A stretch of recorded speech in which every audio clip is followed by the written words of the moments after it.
MJ versus Isiah Thomas, the coldest beef in NBA history.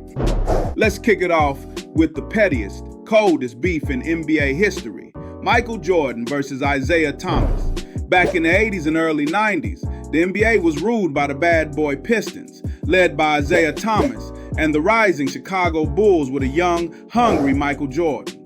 The Pistons made it their mission to bully MJ every time he stepped on the court. Hard fouls, double teams, elbows, and the infamous Jordan rule. Isiah and the Pistons didn't just want to beat Mike, they wanted to break him. And MJ, he hated them for it. It wasn't just on the court either. Isiah, one of the league's most respected players, didn't exactly roll out the red carpet for Jordan when he entered the league. Rumors say Isiah froze out MJ in his first All-Star game, refusing to pass him the ball and treating him like a rookie who needed to be humble. When the Bulls finally got over the hump in 1991, sweeping the Pistons in the Eastern Conference Finals, the Pistons, led by Isiah, walked off the court without shaking hands. MJ took that personally, real personally. Years later, when the 1992 Dream Team was being assembled, guess who didn't get an invite? Isiah Thomas. Many believe MJ made it clear he wouldn't play if Isiah was on the team, and the NBA wasn't about to risk the Dream Team without Michael Jordan. The hate didn't die over time either. Decades later, you still hear MJ throwing shade at Isiah in interviews, and Isiah clapping back, claiming MJ froze him out of the Dream Team out of pettiness. This beef wasn't just two players throwing punches. It was a Cold War that changed the NBA landscape, killed the Pistons dynasty, and helped build MJ's legend. It's proof that in the NBA, the deepest beefs aren't always loud. They're the ones where the tension never fully dies, no matter how many years pass. Shaq versus Kobe, brothers turn enemies. If there's one NBA beef that everyone knows, it's Shaquille O'Neal versus Kobe Bryant. When Shaq and Kobe teamed up in LA, it was magic on the court. 3 straight championships, pure dominance, unstoppable in the paint and on the wing. But behind the scenes, it was a battle of egos, pride, and 2 alpha dogs refusing to back down. Shaq, the big man with the charisma, jokes, and unstoppable post-game, wanted the locker room to flow his way. Kobe, the young killer, was locked in 24/7, living in the gym, trying to become the best ever, annoyed. To Kobe, Shaq wasn't working hard enough, showing up to camp out of shape, coasting on talent, annoyed. To Shaq, Kobe was a young kid who needed to respect the hierarchy and not try to take the spotlight. It started with subtle jabs in interviews. Shaq calling out Kobe for shooting too much. Kobe throwing shade about Shaq's conditioning. But it turned ugly fast. Reports of locker room shouting matches, on-court arguments, and even Shaq telling reporters that Kobe was selfish and needed to pass the damn ball. And it all exploded in 2004 after they lost the finals to the Pistons. The Lakers had to choose, Shaq or Kobe. They chose Kobe, trading Shaq to Miami, ending one of the greatest duos in NBA history over pure hate and pride. Even after the trade, the shots didn't stop. Shaq dropped bars and rap songs about Kobe, and Kobe fired back in interviews. It wasn't until years later, after they were both older and their careers had slowed, that they finally sat down on TV, laughed about it, and admitted they let ego get in the way. But make no mistake, during their prime, these two hated each other. And that hate, it tore apart a dynasty that could have won even more rings if they had put pride aside. Shaq versus Kobe is a reminder that in the NBA, sometimes the biggest threats to greatness aren't other teams, it's each other. Kevin Durant vs. Russell Westbrook, from brothers to enemies. If you want to see how quickly love can turn into pure hate in the NBA, look no further than Kevin Durant vs. Russell Westbrook. Once upon a time, KD and Russ were the future of the league. Drafted to the Thunder, growing together, tearing up the West, making a finals in 2012, and looking like they'd dominate for years. On the court, they were electric.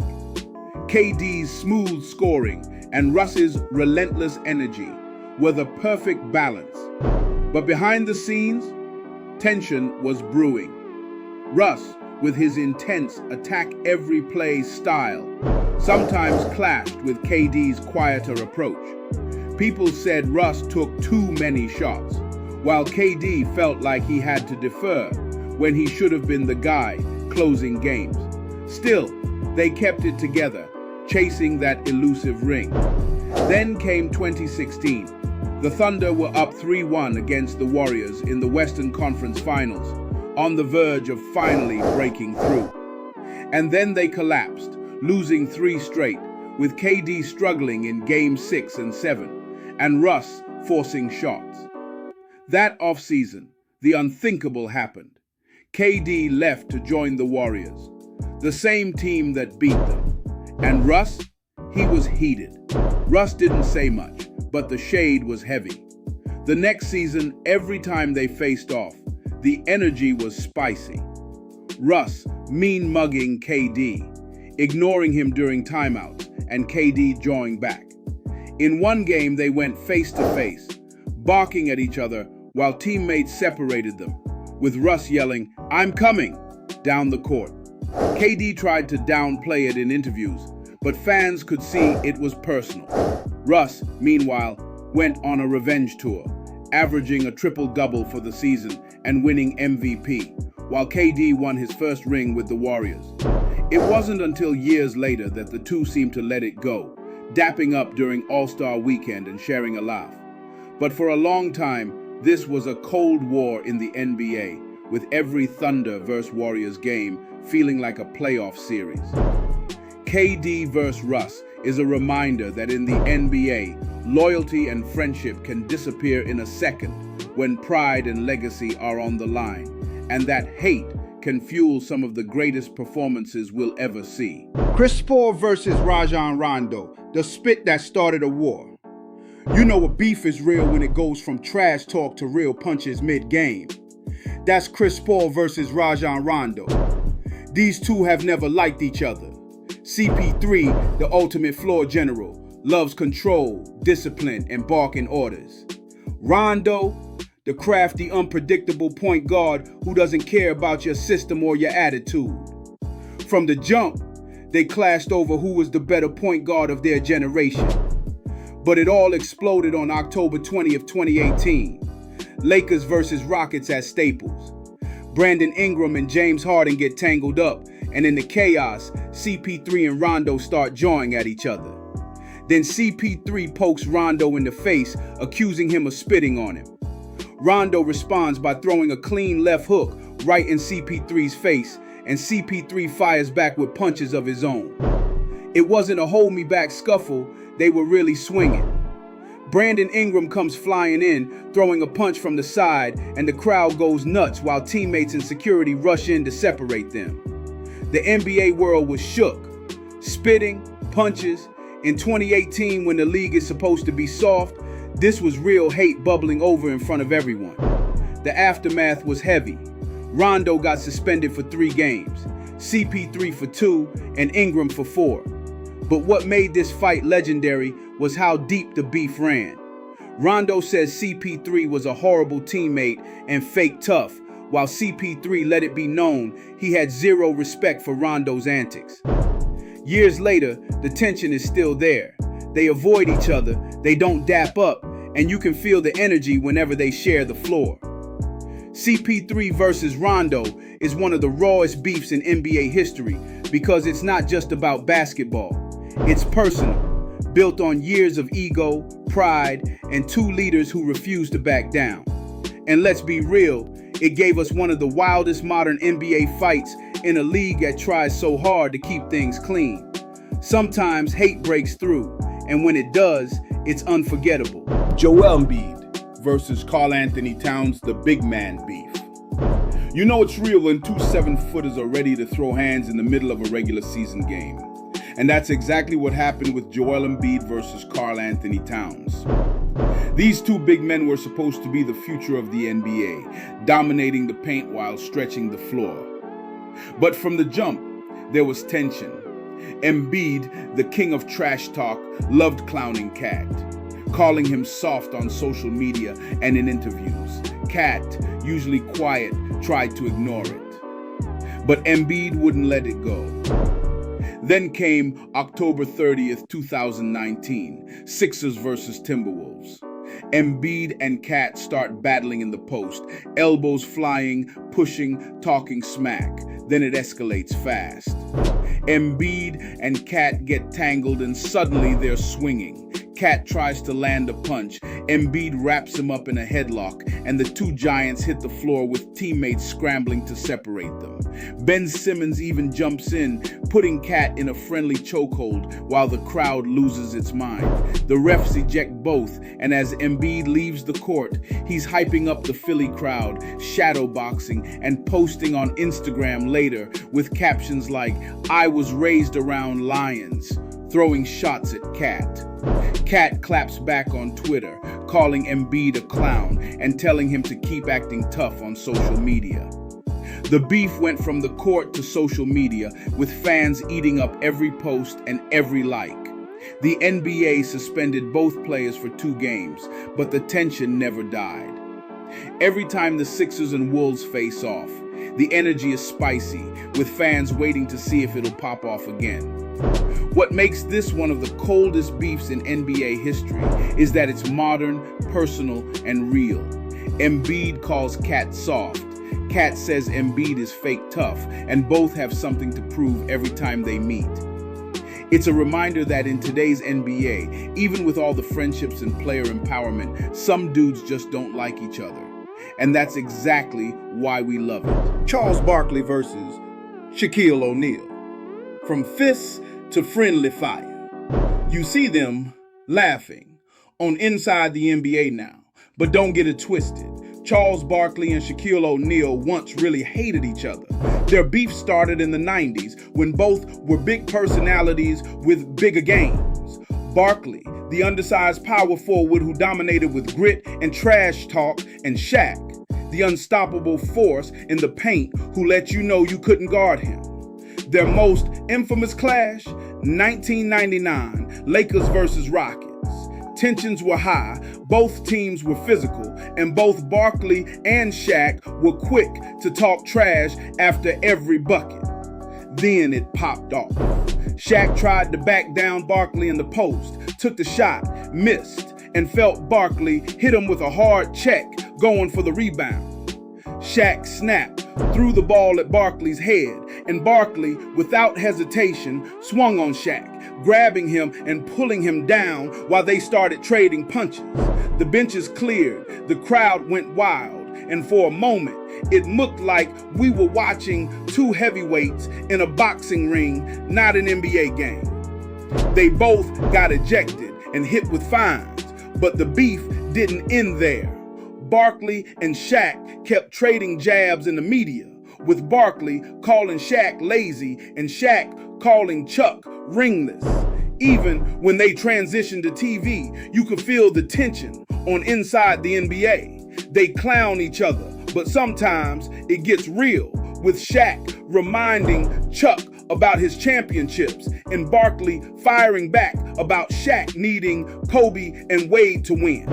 What makes this one of the coldest beefs in NBA history is how it evolved from throwing punches on the court to throwing shade on live TV. While the world laughs but knows deep down the tension is still there. And let's be real, it's why we love watching them on TV now, because you never know when that old beef might bubble back up in a petty argument that takes over the entire show. Reggie Miller versus Spike Lee, the ultimate courtside beef.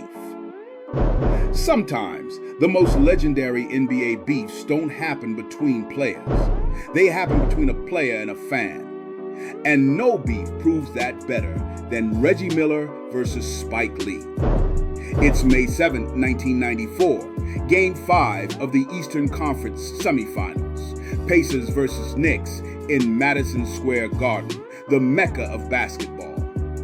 Reggie Miller, the trash-talking sniper, was known for hitting big shots, but on this night, he had something extra pushing him. Spike Lee, sitting courtside, talking crazy all game. Spike, rocking his Knicks gear, was on Reggie from tip-off, taunting him every time he missed, waving him off, trying to get in his head. But Reggie, he loved it. In the fourth quarter, Reggie erupted, dropping 25 points in the quarter alone, hitting 3 after 3, shutting the entire Garden down. Every time he drained a shot, he turned to Spike, jawing back, hitting him with the now iconic choke sign while staring him dead in the eyes. Spike kept talking, but Reggie kept scoring, leading the Pacers to a comeback win and breaking Knicks fans' hearts. After the game, Reggie said Spike's trash talk fueled him, turning him into a killer that night. The beef didn't end there. The next season, during the 1995 playoffs, Reggie dropped 8 points in 9 seconds to steal Game 1 in Madison Square Garden, once again staring down Spike as the Garden went silent. What makes this one of the coldest beefs in NBA history is that it was a player versus a superfan, and it showed how trash talk, pride, and ego could create moments that live forever. Reggie thrived off hate, and Spike Lee gave him all the energy he needed to turn into a villain in New York. To this day, when you see Reggie and Spike in interviews, the respect is there, but so is that petty edge. Reggie Miller versus Spike Lee is proof that sometimes the best beef doesn't end in punches. It ends in daggers that silence a city. Larry Bird versus Bill Laimbeer, the bad blood of the 80s. If there was ever pure hate on the hardwood, it was Larry Bird versus Bill Laimbeer. The Boston Celtics versus Detroit Pistons rivalry was already heated in the 80s, but Bird and Laimbeer took it to another level. Larry Legend, the cold-blooded shooter who talked trash while dropping 40, and Laimbeer, the bad boy enforcer who loved to get under people's skin with hard fouls and dirty screens. Laimbeer didn't just play physical, he played dirty. Elbows, undercuts, cheap shots, and he did it with that smug look that made opponents see red. Bird, he wasn't having it. One of their most infamous clashes came during the 1985 Eastern Conference semifinals. Bird drove to the basket and Laimbeer clotheslined him midair, sending Bird crashing to the floor. Larry popped up, swung at Laimbeer, and the two started throwing punches before teammates and refs pulled them apart, with the crowd losing its mind. Bird got ejected, Laimbeer got ejected, and the rivalry only grew nastier. Every Celtics-Pistons game after that was personal, with Bird never hiding his hate for Laimbeer. In interviews, Bird called Laimbeer a dirty player, while Laimbeer said he didn't care because his job was to win. This beef wasn't just a moment, it was years of tension. Every game was a war, and Bird and Laimbeer were at the center of it, exchanging hard fouls, shoves, and glares. What makes this one of the coldest beefs in NBA history is that it wasn't about words, it was about action. Bird wasn't afraid to throw hands if you disrespected him, and Laimbeer wasn't afraid to be the villain if it meant getting an edge. And when you look back, Celtics versus Pistons in the 80s wouldn't have been the same without Bird and Laimbeer's hate adding fuel to every game, reminding fans that real rivalries are built on bad blood. Payton versus John Stockton. Respect, but no love.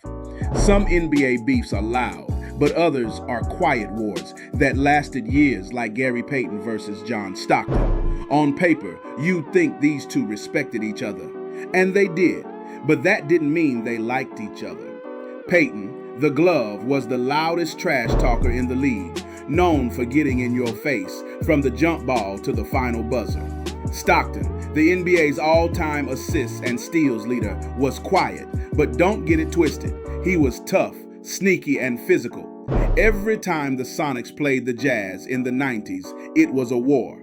Payton would pick Stockton up full court, talking crazy in his ear, while Stockton would hit him with sneaky elbows, hard screens, and those grab-and-go steals that drove Payton nuts.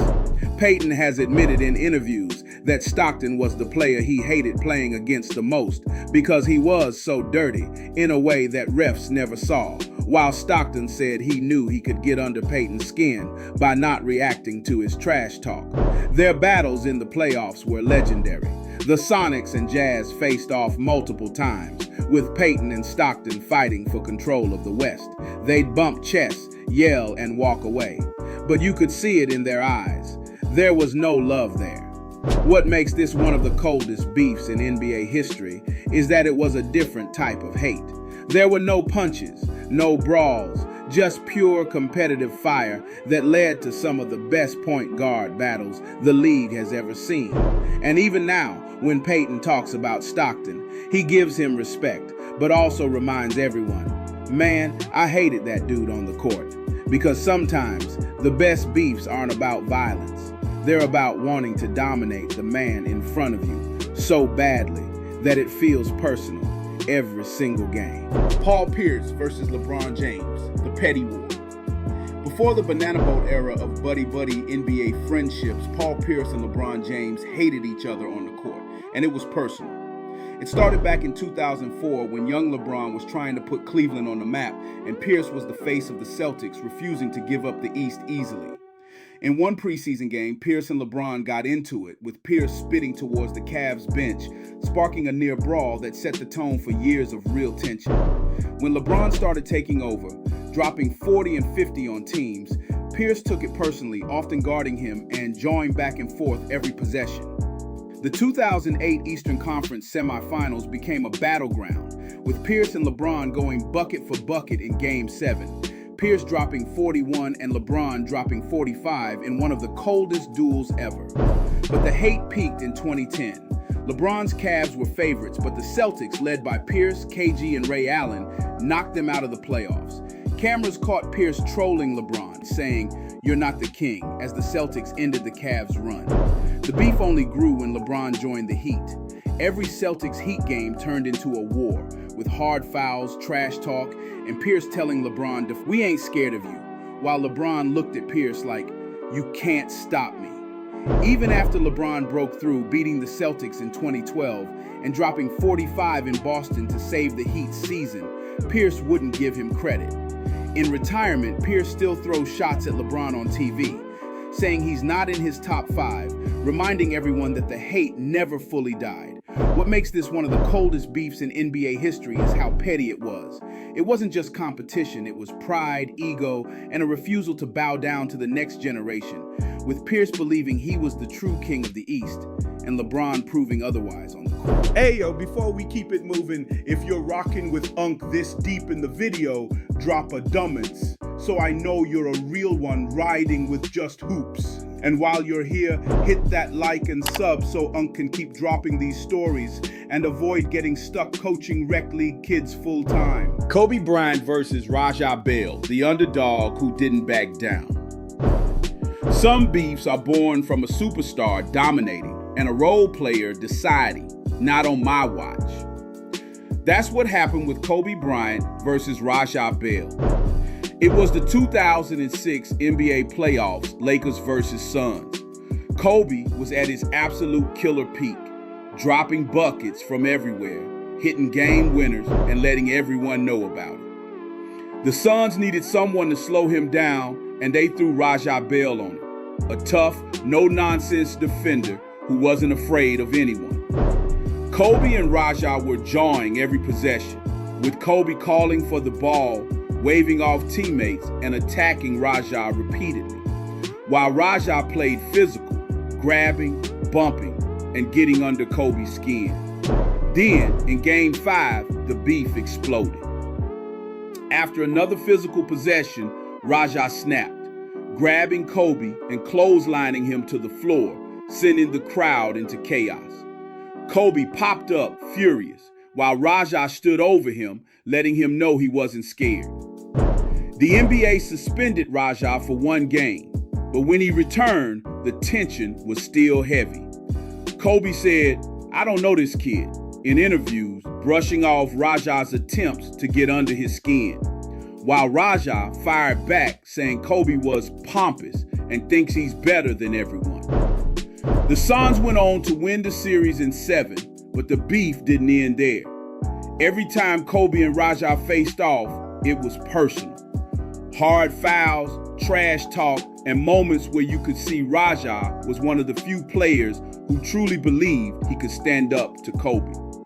What makes this one of the coldest beefs in NBA history is that it was a classic David versus Goliath.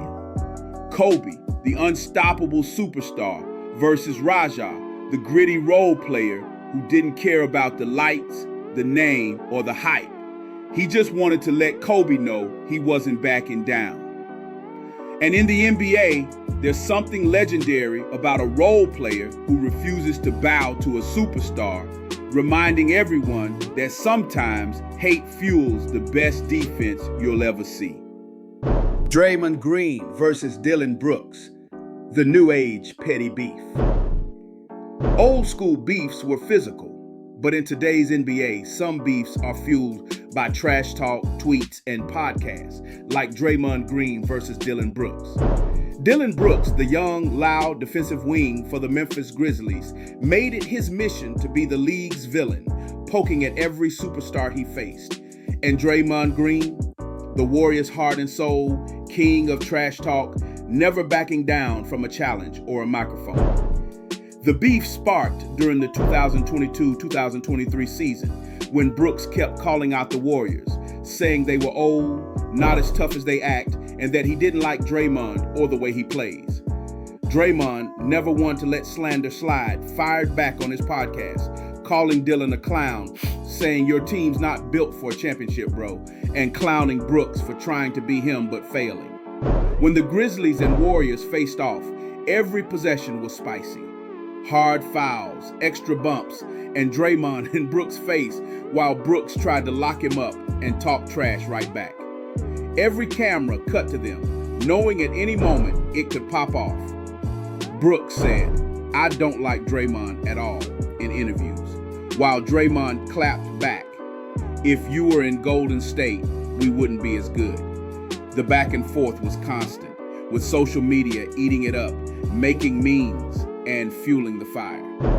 What makes this one of the coldest beefs in NBA history is that it's modern day petty.